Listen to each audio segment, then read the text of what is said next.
E aí pessoal, tudo bem com vocês? Estamos começando aqui mais um programa Caminho para Jesus, do canal Hernando Fernandes e Tati. Roda a vinheta!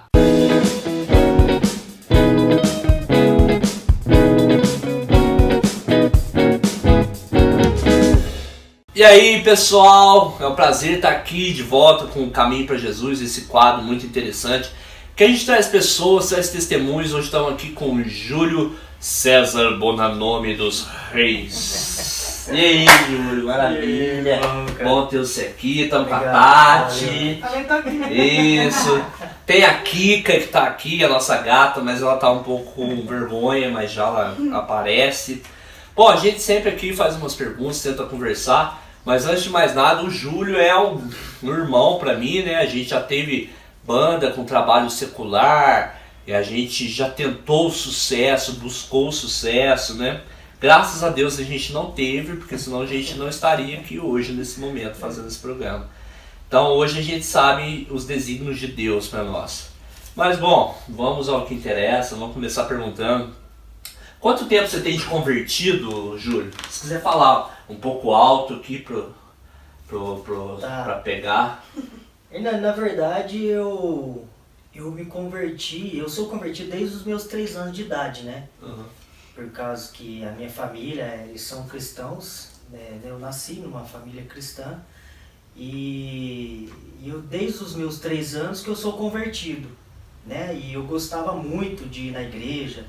Eu até dava estudo bíblico com meu pai, né? Meu pai ia dar estudo bíblico, eu dava junto com ele, ia com ele, eu gostava muito disso. Participava da igreja, né? Das reuniões, só que quando eu fui começando a ser adolescente, que é o aborrecente, né? E aí eu fui começando a conhecer o mundo. E quando eu vim para Poços, que aí a história começou a mudar. Né? Quando eu vim para Poços, assim, que eu comecei a sair, na verdade, eu comecei a me afastar da igreja, nunca deixando de gostar de estudar a Bíblia. Né? Eu nunca deixei de estudar a Bíblia, mas o mundo começou a fazer mais sentido para mim. Né? Mais brilhante. Isso, o mundo realmente ele é mais colorido, né? E quando a gente é adolescente, nós seres humanos, nós somos muito curiosos, né? A gente quer descobrir as coisas. E quando eu comecei a trabalhar com música, aí eu comecei a sair de fato. Uhum. Né? Porque assim, eu comecei a trabalhar na noite, e aí não dava mais para ir na igreja. E a igreja é mais final de semana, né? E você toca no final de semana. Então aí eu comecei a deixar a igreja. Muito bom. E como é que era, assim, essa vida sua antes, né? Você já conhecia Jesus, mas como que foi, assim, antes da sua real decisão de seguir a Jesus? Como que era essa vida que você ia na noite e tal, essas saídas aí? Ah, Tati, era bem assim. Eu digo assim, hoje, né, hoje eu tenho uma visão diferente do que eu tinha quando eu era cristão e eu saí da igreja. Porque quando eu era cristão, né, quando eu era de 3 anos até os meus 17, né, até menos um pouquinho, eu tinha uma visão. Né? Eu digo que naquela época eu não era convertido. Né? Eu digo que naquela época eu conhecia Jesus, eu conhecia a igreja. Aí eu saí da igreja, né? As noites, as coisas foram terríveis, porque é nesse ponto que eu quero chegar. Aí quando eu me converti, hoje que eu sou convertido, hoje eu acredito que eu sou convertido, tudo que eu enxergo quando eu era do mundo, assim, eu falo assim que é completamente trevas, sabe? As coisas que eu fazia, achando que eu era certo. Achando que o que eu fazia assim, nossa, não era tão mal assim, né? Porque assim, eu usava droga, eu bebia, mas pra mim o que interessava era o coração. Né? E na verdade, para você ser um cristão, não é só isso. Né? Existe uma entrega, existe um arrependimento.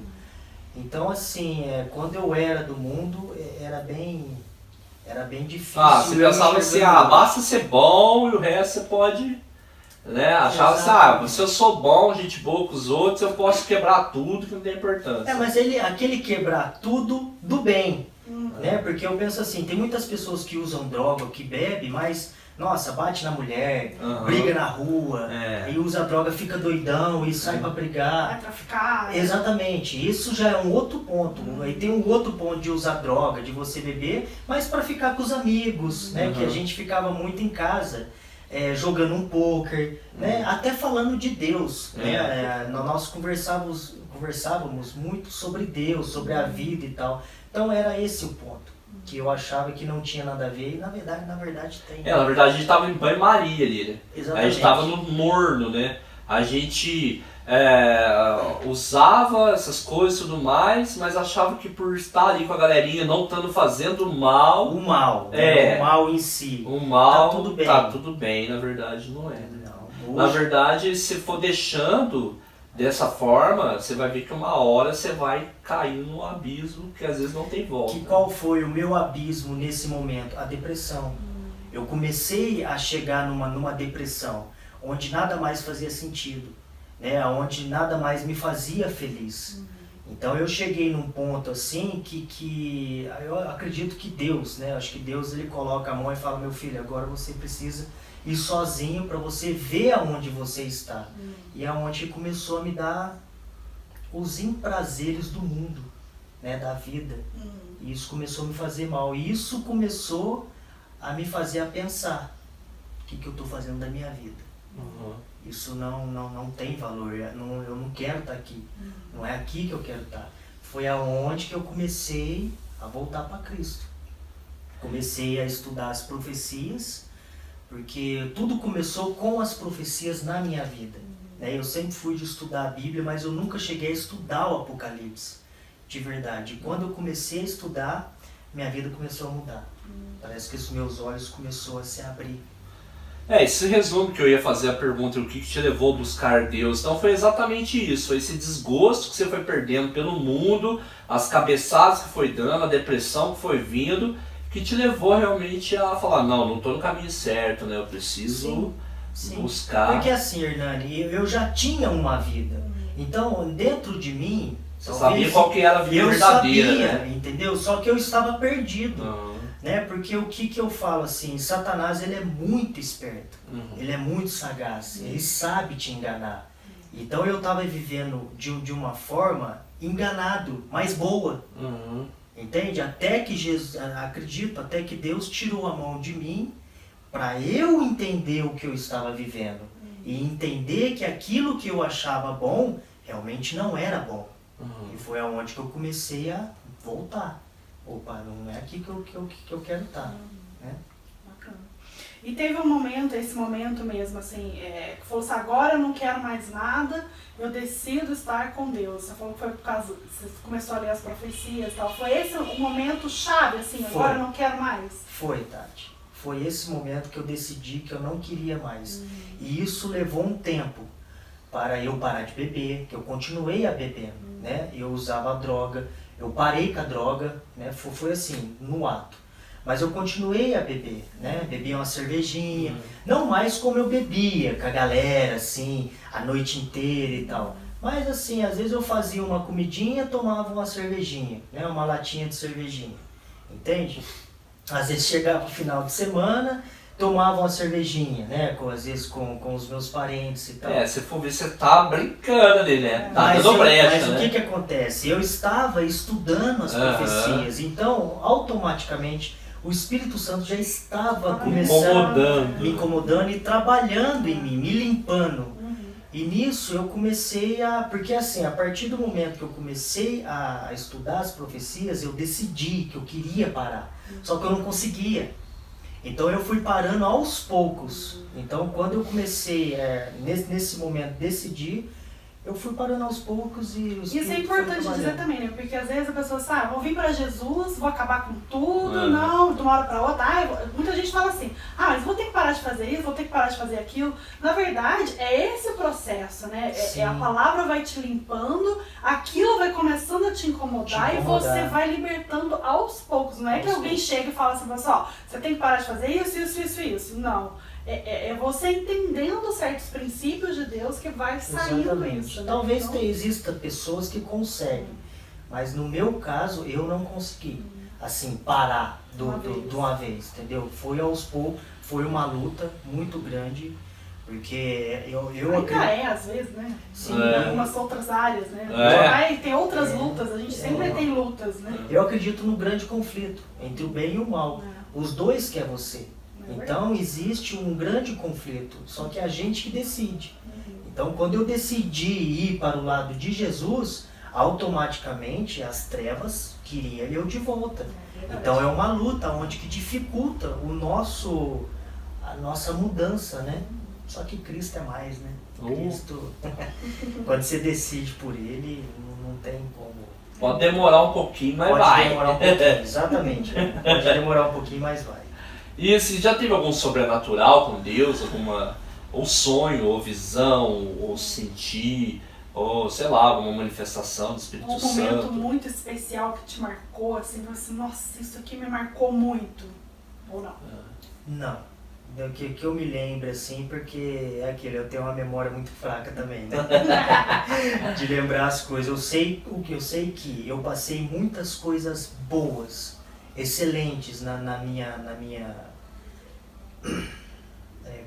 antes de eu sair da igreja, né? Quando eu trabalhava na igreja, tipo, eu saía para os acampamentos, retiro de carnaval, né? E nesses retiros de carnaval era maravilhoso, era muito bom. Não quer voltar embora. Eu não quero voltar embora, não queria voltar. Os estudos bíblicos que eu ia com meu pai, às vezes a gente tinha estudo bíblico sábado à tarde na igreja. Então eu lembro desses momentos, né, que me marcaram, que não sai da minha cabeça, que foi muito especial, foi muito bom. E hoje, né, depois que eu fui para o mundo e voltei para a igreja, hoje está sendo a mesma coisa. Às vezes eu falo até para minha esposa, né? Final de ano agora a gente estava fazendo um mutirão de Natal, arrecadando alimentos para as pessoas que precisam. E a gente trabalha o dia inteiro, eu e minha esposa, e minhas crianças ficam na creche. E aí a gente ia, pegava as crianças, eu pegava assim, e a gente ia às vezes para a igreja, porque as crianças têm um curalzinho. E era muito cansativo. E quando a gente saía da igreja, né, eu falava até para minha esposa, Simone, você está sentindo uma leveza, parece que a gente dormiu a noite inteira? É incrível. Ainda bem que veio a igreja, né? Exatamente. Porque quando a gente tá pra ir, muitas vezes, eu não sei se é o inimigo ou alguma coisa, mas ir lá na igreja, tô cansado, aí depois que você vai lá, que você recebe o alimento, você fala, nossa, ainda bem que eu vim. Parece que você dormiu a noite inteira, eu tava forte, Simone olhava pra mim e falava, nossa, Júlio, eu sinto. E eu achei legal porque o dia que foi o batismo da Si, né? Isso acho que foi um momento especial para você. Conta um pouquinho como foi. A Si é a esposa dele, viu? Simone. Então assim, voltando à pergunta anterior, essas coisas me marcaram, né? Não tive nenhuma visão, nada disso. Mas o batismo meu e da minha esposa, no caso, só eu ia batizar. Eu falo que foi um milagre que aconteceu, e foi mesmo. Porque no caso, assim, a minha esposa, ela era de outra denominação, né? E ela começou a receber as verdades, que lá em casa, assim, toda semana eu coloco cultos na TV. E nesse período eu colocava de propósito, para ela ver, né? Para ela assistir. E automaticamente ela ia assistindo, ela ficava lá no joguinho dela, mas ela ia ouvindo, e automaticamente o Espírito Santo vai trabalhando no coração da pessoa, né? E começou ouvindo, passou um tempo, ela começou a fazer umas perguntas para mim, Júlio, mas por que disso? É isso? Mas por quê? E isso começou a me deixar muito feliz. E toda noite eu orava por ela, né? Pedindo, né? Pela mudança dela, conversão e tal. E chegou o momento do meu batismo, até um dia que eu peguei, estava passando o pastor, e os pastores falam, né, que quando a gente sai da igreja e quando a gente volta, é bom a gente se rebatizar de novo, começar uma nova vida, que é o rebatismo, que tem alguns exemplos na Bíblia, que eu não lembro a passagem agora. Então assim, eu falei para ela, eu falei assim, vamos batizar eu e você junto? Aí ela falou, não, né? Eu falei, não, eu não estou preparado e tal. Beleza, passou um tempinho, foi marcada a minha data de batismo, a gente foi para a igreja e tal, e chegamos lá na igreja, eu já estava lá no tanque batismal, e ela estava me filmando, e o pastor começou a falar com ela. né? Falou, teu pai, né? Meu pai, minha mãe, minha esposa, é tua esposa? Aí ele já foi direto para ela. Incrível. Não falou nada pro meu pai, não falou nada para minha mãe, foi direto para ela. Eu acredito, Espírito Santo, né, gente? Já sabia, já estava tudo armado. E começou a fazer umas perguntas para ela. Você é da igreja? Né? Ela, não, tô começando a vir agora. Você é batizada? Não. Aí começou. O pastor começou, mas por que você não quer entrar? Aí começou a falar um monte de coisa, começou a convencer. Deu até o microfone para mim falar algumas coisinhas para ela. E batata, ela aceitou. Naquele momento foi um momento assim, muito forte e especial que eu nunca mais vou esquecer. E na minha cabeça só vem isso, foi um milagre. Então esse foi o seu momento especial com Deus. Sim. É verdade. Um milagre da Sim. batismo, conversão. Né? E a gente queria que você então agora deixasse uma mensagem para as pessoas assim, que não conhecem Jesus. Fica à vontade para você falar o que Deus colocou aí dentro do seu coração. Se você colocar aquela câmera. Vocês me permitem eu ler uma passagem Claro, bíblica? fica à vontade. Bom, aqui em Eclesiastes 12, a partir do versículo 9, diz assim: O sábio, usando o seu conhecimento, continuou a ensinar ao povo o que sabia. Ele estudou, examinou e pôs em ordem muitos provérbios. Procurou usar palavras agradáveis e tudo o que escreveu é verdade. As palavras do sábio são como pregos bem pregados. São como as varas pontudas que os pastores usam para guiar as ovelhas. Essas palavras foram dadas por Deus, o único pastor de todos nós. Filho, há mais uma coisa que eu quero dizer. Os livros sempre continuarão a ser escritos. Estudar demais cansa a mente. De tudo o que for dito, a conclusão é essa: tema a Deus e obedeça aos seus mandamentos, porque foi para isso que fomos criados. Nós teremos de prestar contas a Deus de tudo o que fizemos, e até daquilo que fizemos em segredo, seja o bem ou o mal. Então, assim, o que eu gostaria de deixar, né, para as pessoas é que siga o caminho de Deus.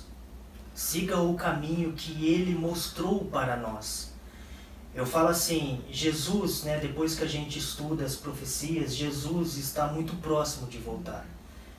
A gente vê muito em Mateus 24, Apocalipse, as profecias de Daniel, né, e outras passagens na Bíblia, que mostra que Jesus está às portas, muito próximo de voltar. Então, assim, o que eu peço assim é que não brinque com a sua salvação, né? Eu acho que a gente não pode brincar com a nossa salvação, porque nada nesse mundo importa, a não ser Jesus, a não ser a gente seguir o Cordeiro, a não ser a gente querer e desejar ir para o céu. Eu acho que esse deveria ser o maior sonho de todas as pessoas, porque é aquilo que um pastor um dia disse numa pregação que eu assisti. Ele disse assim: gente, se eu perguntar aqui na igreja quem quer ir para o céu, todos vão levantar a mão. Se eu for ali no bar, todos ali estão usando droga, estão bebendo, e eu fazer a mesma pergunta, todos vão levantar a mão. Só que existe uma grande diferença de você querer ir para o céu e você querer ir para o céu. Então, que é isso que Deus fala, né? Tema a Deus, siga o Cordeiro, guarde os seus mandamentos. Né? A gente precisa seguir o que realmente Deus deixou para nós. E não podemos brincar com a salvação, porque é muito sério. Eu acho que essa vida, nada nessa vida importa, né? A não ser o amor que a Bíblia fala, a não ser você cuidar das pessoas, você amar e você desejar realmente ir para o céu, porque Jesus está às portas. Falta muito pouco para Ele voltar. E as coisas no mundo que estão acontecendo em relação da política, em relação das igrejas que estão se unindo, isso está em Apocalipse 13, isso tudo é profecia e já está acontecendo. E diz que quando isso começar a acontecer, é pouco tempo. Não vai demorar muito quando isso começar a acontecer e para Cristo voltar. Então o que eu peço é que se preparem, porque Jesus está às portas. Amém. Isso aí, pessoal. Boa reflexão. Eu espero que vocês tenham gostado. Eu peço que compartilhe esses vídeos que a gente tem postado. Leve essa mensagem para outras pessoas. Porque como o Júlio disse, Jesus está às portas. E é nossa obrigação também levar essa mensagem e fazer com que o coração dessas pessoas sejam tocados e que haja transformação, que haja conversão na vida dessas pessoas. Quer falar alguma coisa, Tati? Eu achei muito legal essa passagem, é bem isso. Deus sabe o que acontece no segredo. Sim. Quando ninguém está vendo, Deus está vendo. Então que nada a gente pode esconder de Deus. E é bem isso. A nossa vida, hoje a gente está aqui. Amanhã a gente não sabe. A gente pode ter um acidente ali amanhã, sei lá o que acontece. Aí a gente fala assim, não, vou procurar Deus, não, minha vida tá boa, não tô fazendo mal para ninguém. Mas você está com Jesus, né? Isso é muito forte. Acho que essa mensagem ficou muito forte aqui com o Júlio, né? Então, pra gente pensar sobre isso. Eu estou realmente com Deus, eu estou seguindo esses princípios, esses mandamentos, né? Porque é bem isso, a nossa vida é como um sopro. Hoje a gente está aqui, amanhã a gente não sabe. Exatamente. Então, e é bem isso, Jesus também está voltando. Hoje a gente está aqui conversando. Ele pode voltar daqui a pouco, pode voltar quando você estiver vendo esse vídeo, ou pode voltar daqui 100 anos. Mas a gente sempre tem que estar preparado. Sempre. Amém. É isso aí, pessoal. Se inscreva no nosso canal, compartilhe. Muito obrigado, Júlio. Deus abençoe. Obrigado. Tudo de bom. Obrigada. Obrigado. Valeu, pessoal. Fiquem com Deus.